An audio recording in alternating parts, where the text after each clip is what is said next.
À l'occasion du dernier festival Quai des Bulles à Saint-Malo, nous avons rencontré Pascal Bresson, l'auteur de la série Ushuaïa, de l'affaire Dominici et de Seznec, qui a eu la gentillesse de nous accorder un entretien pour parler de son métier et de ses publications.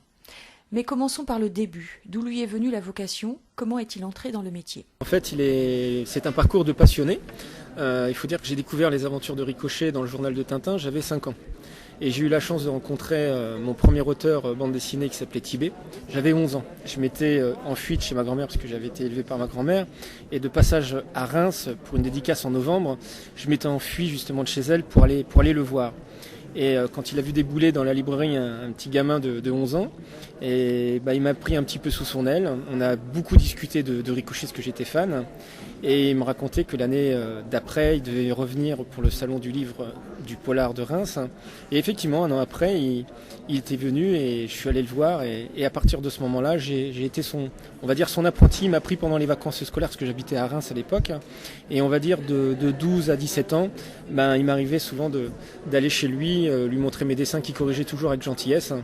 Et c'est comme ça que je suis rentré dans la BD. Alors j'ai pas tout de suite commencé par faire des albums, j'ai travaillé pour des fanzines, j'ai travaillé pour le journal à suivre à l'époque qui était édité par Casterman. Je suis tombé papa de bonheur donc à 18 ans, donc il fallait que je travaille tout de suite. Donc j'ai plutôt attaqué l'illustration pour enfants. Et puis après, on va dire 2-3 ans après, là j'ai commencé à refaire de la bande dessinée. Donc c'est vraiment un parcours de passionné. J'ai pas fait d'école. Comme je dis souvent aux jeunes, en fait, pour apprendre ce métier, il faut 2 qualités, observation et savoir recopier. Voilà, c'est ce que j'ai appris de Tibet. Tibet, de son vrai nom Gilbert Gascar, le créateur de Ricochet, décédé début 2010, a-t-il été son seul maître? Il y en a 2 en fait. Il y a Tibet qui est malheureusement décédé, mais c'était mon premier papa de métier. Et le second, c'est évidemment René Follet qui lui m'a appris la couleur. Il m'a surtout appris la rigueur, la modestie et surtout être très très dur dans son travail en fait. Avoir un esprit très critique et aller surtout au bout des choses. Passons à ses bandes dessinées. 2 d'entre elles ont pour cadre le domaine judiciaire. Aurait-il un goût particulier pour les affaires criminelles ou est-ce une histoire de circonstances? Non, en fait, au départ, c'est une passion. En fait, c'est une passion que j'ai eue de ma mère étant jeune, parce qu'elle-même était, en fait, elle lisait le journal détective, déjà adolescente, et elle était très passionnée, surtout par l'affaire Seznec. Et c'est une passion qu'elle m'a transmise. Et moi, vers l'âge de 15-16 ans, pareil, j'étais rentré au journal L'Union, c'est au même titre que le journal Ouest France, et je m'occupais des faits divers. C'est-à-dire qu'à 15-16 ans, j'allais au tribunal de grande instance et je m'occupais maladroitement de dessiner déjà les coupables. Mais j'ai vite arrêté parce qu'à un moment donné, c'était dessiner les coupables, après c'était le policier, après c'était l'avocat, puis en fait je m'en sortais plus du tout. Puis c'était surtout maladroit. Donc c'est venu de ma maman, et puis après j'ai rencontré Denis Seznec, parce que cette affaire Seznec, moi ça me passionnait. Un homme parti au bagne sans cadavre, c'était fort. Et j'ai lu tout ce qui avait attrait à Seznec, c'est-à-dire du premier livre qui a été écrit en 1947 jusqu'à nos jours, en passant par les Paris Match ou les détectives. Et après je me suis fait ma propre idée. Et là où c'était beaucoup plus difficile à convaincre, c'était petit-fils Denis Seznec, parce que je voulais aussi lui dire que je voulais faire un livre sur son grand-père. Au départ, c'était un livre surtout raconter l'affaire Seznec aux enfants. Et quand je suis allé voir Denis Seznec à Paris, parce qu'il vit à Paris, la première chose qu'il m'a dit, tous ceux qui ont écrit sur mon grand-père m'ont un jour trahi. Et là, j'aime autant dire que j'étais un peu mal à l'aise. Et après, quand j'ai fait mon premier livre chez Ouest France, Guillaume Seznec, Une vie retrouvée, là il avait compris qu'en fin de compte effectivement j'étais pas un traître, et puis après on est devenus les meilleurs amis du monde. Et après j'ai fait chez Glénat l'affaire Seznec en 3 tomes, il y aura 3 tomes, et l'affaire Dominici, puisque je suis aussi fan de l'affaire Dominici, parce qu'on va dire que ce sont les 2 plus grandes affaires criminelles de notre patrimoine français. Quelles sont les suites prévues pour ces BD? Alors, donc l'affaire Seznec, il y a le tome 1, donc le tome 2 devrait sortir l'année prochaine, donc ça s'appelle L'Enfer Vert. Par contre, Dominici, c'est un one-shot que je fais avec René Follet. Et pour la petite anecdote, c'est vrai que pour l'affaire Dominici, raconter l'affaire Dominici en 54 pages, c'était quand même un défi. Donc il a fallu que je choisisse sur 8 fins possibles une, et il s'avère que c'est la bonne, parce qu'il y a quelques semaines, j'ai eu la visite d'un monsieur, son grand-père avait été le médecin légiste de l'affaire, avait autopsié les corps des Drummond, donc les Anglais assassinés, et connaissait surtout bien la famille Dominici.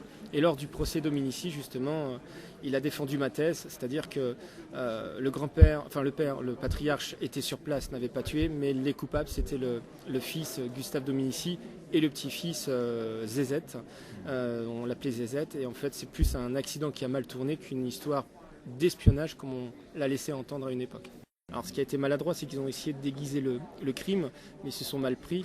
Et l'inspecteur Sebeil, qui a été le premier policier arrivé sur l'affaire, avait tout de suite compris, lui. Mais le problème, c'est que c'était la presse qui un petit peu a foutu la pagaille, parce que c'était la terre et les policiers, les citadins, et en fin de compte, la presse s'en est mêlée et a ridiculisé un peu la police marseillaise. Et c'est le grand-père enfin c'est le père, je dis le grand-père, mais c'est le père Gaston Domicy qui a tout pris, puisqu'il s'est dit, moi à mon âge, on ne me jugera jamais, je vais tout prendre à ma charge, et en fin de compte, il a tout pris à sa charge, il a failli être guillotiné. Mais comme il a vu que ses deux fils se retournaient contre lui, là à un moment donné, il s'est dit, bon ben non, maintenant je vais dire la vérité, c'est pas moi, c'est mon fils. Voilà, donc c'est vrai que c'est une histoire qui malheureusement a été injuste, puisque il a fait de la prison, et en sortant de la prison, il est mort peu de temps après. Changeons de sujet. Pascal est aussi l'auteur d'une adaptation d'Ushuaïa en bande dessinée. Il nous parle de sa rencontre avec Nicolas Hulot, qui s'est d'abord faite par écran interposé. Il présentait des émissions sportives et de bricolage aussi. Et c'était un peu le grand frère de l'époque. Et j'ai toujours suivi un petit peu ses aventures. Après, il y a eu Okavango, et après le magazine de l'Estrême, et après Ushuaïa. Et un jour, parce que j'ai connu aussi le commandant Cousteau pour une série, j'avais été le voir, il m'avait reçu. Et il faut savoir que Nicolas et Hulot et le commandant Cousteau ne s'entendaient pas. Il m'en avait parlé justement. Et je m'étais dit, tiens, Nicolas Hulot, ça serait bien de le contacter pour qu'il soit le parrain d'une série. Et de fil en aiguille, je suis allé le voir, le rencontrer. On a commencé à sympathiser. Ça a été très long parce que Nicolas n'est pas quelqu'un qui donne son amitié aussi facilement. Et au bout de 10 ans...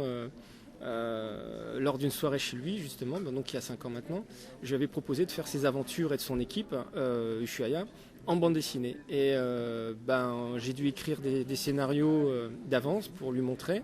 Et à partir de là, il m'a dit banco, parce que Nicolas Hulot est fan de bande dessinée. C'est vraiment un grand amateur de bande dessinée, surtout classique. Il aime beaucoup Guy Lefranc, Ricochet. Et donc, à partir de là, j'ai créé les aventures de Nicolas Hulot en bande dessinée pour les éditions Glénat. Donc, c'est vraiment des anecdotes et en même temps un peu de fiction, parce que c'est vrai qu'on y rencontre des monstres, des spectres. Bon, il n'en a jamais rencontré, mais par contre, il y a des anecdotes assez marrantes de tournage, puisque c'est surtout les coulisses qu'on ne voit pas, d'un détournage d'Ushuaïa qui dure en règle générale 28 jours. Et donc il y a des personnages haut en couleur, comme Bruno Chaumont qui est le médecin, ou Petit Chou. Et Bruno Chaumont, c'est le médecin de l'équipe d'Ushuaïa, et c'est un peu le Gaston Lagaffe ou le Pierre Richard de l'équipe. C'est-à-dire que s'il y a un trou, les 30 membres de l'équipe vont l'éviter, mais lui va tomber dedans. Donc il y a plein d'anecdotes aussi marrantes et drôles que j'ai relatées dans les aventures. Quel est l'avenir de cette série dont Nicolas est le héros ? Nicolas a démissionné de TF1. Ce qu'on va faire, c'est que je pense qu'on va enlever le mot Ushuaïa, parce que le mot Ushuaïa, en fait, ça appartient à TF1 et pas à Nicolas Hulot. Et on mettra tout simplement les aventures de Nicolas Hulot. Donc que ce soit chez Glénat ou chez un autre éditeur, de toute façon, ça reprendra parce que lui veut reprendre. Et ce sera les aventures de Nicolas Hulot et de son équipe. Comme à l'époque avec les albums de Cousteau, c'était les aventures du commandant Cousteau et de son équipe. Voilà, parce que c'est vrai, encore une fois, je le précise, c'est que Nicolas Hulot ne perçoit rien du tout. Il ne demande pas un seul centime. À la limite, il a été très généreux parce que c'est quelqu'un qui gère énormément son image, et en fin de compte, il m'a donné carte blanche sur son image. Donc j'ai tous les droits, que ce soit sur les photos ou sur ce qu'il fait, parce qu'il a une totale confiance, encore une fois. Et c'est une amitié qui dure depuis maintenant plus de 15 ans. Et voilà, il est super content parce que ses enfants sont encore jeunes, sont en âge de lire de bande dessinée, et voir leur papa héros de papier, ils sont fiers. Jusqu'ici, nous avons parlé de l'existant. Il est temps de parler des futurs BD. Y a-t-il de nouveaux projets, et si oui, avec qui, et de quoi parle-t-il ? Alors j'en ai deux. Le projet qui est le plus abouti, c'est un autre avec René Follet. Donc ça sera son dernier album, parce que René est une personne qui a plus de 80 ans, et puis je crois qu'il a assez donné, puis il est fatigué, puis je crois qu'il en a un peu marre de la bande dessinée. Ça s'appelle Plus fort que la haine. Donc on est dans les années 30. On est en pleine ségrégation entre le Ku Klux Klan et les blagues. Donc on va parler en fin de compte du jazz, de la boxe. Donc ça paraît chez Glénat en 2013. Et pour Casterman, dans la collection Écriture Casterman, Donc c'est un roman graphique que je fais avec Bruno Puzzulu et mon ami Erwan Le Saec, qui est un ami breton aussi, qui travaille chez Delcourt. Et Bruno Puzzulu est un acteur. En fait, on va parler, alors ça va s'appeler Entracte, et c'est une histoire, en fin de compte, qui va parler des coulisses du cinéma. On va aussi dénoncer un petit peu toute cette poudre de perlimpinpin, surtout qu'en plus Bruno est quand même quelqu'un qui connaît, puisqu'il a eu 2 Césars aussi. Mais il avait envie aussi de s'exprimer sur ce sujet, parce que tout change, même le cinéma. Et puis il voulait aussi surtout raconter la solitude d'un acteur, parce que ce sont des gens qui sont effectivement idolâtrés et aimés, mais la plupart du temps ils sont seuls, et on raconte aussi un acteur quand il tourne pas, qu'est-ce qu'il fait. Donc il y a tout un cheminement, et c'est incroyable parce qu'on est loin de se douter vraiment de la vie de ces gens-là. Et donc ça sera en 2014. Pour terminer, quels sont ses souhaits pour l'avenir, pour lui-même et pour sa profession ? J'aimerais que cette profession soit reconnue parce que malheureusement on trouve que ça devient de plus en plus difficile, qu'elle perdure. C'est vrai que dans ce métier, le tout c'est pas de faire des albums.